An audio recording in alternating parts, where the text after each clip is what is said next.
বাঙালি খানায় সবাইকে স্বাগত জানাই। আপনারা তো অনেকভাবে বাটা মাছ রান্না করে খেয়েছেন। একবার আমার মতন করে সহজ পদ্ধতিতে আপনিও শিখে নিতে পারবেন ছোট ছোট টিপস সহ। তবে আজকে আমি এখানে বাটা মাছ রান্না করব কম তেল মশলা দিয়ে। কিভাবে রান্না করলাম চলুন সেটা একবার দেখে নেওয়া যাক ভিডিওর মাধ্যমে। আশা করছি আজকের ভিডিওটি ভালো লাগবে। সকল বন্ধুদের কাছে অনুরোধ করছি সম্পূর্ণ ভিডিওটি দেখার।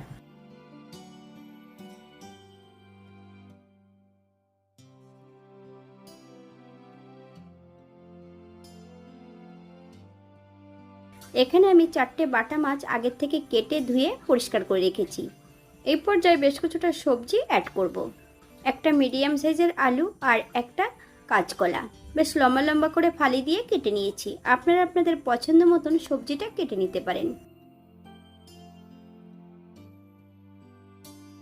হাফ চামচ লবণ আর হাফ চামচ হলুদ গুঁড়ো মাছ এবং সবজির গায়ে বেশ ভালো করে লাগিয়ে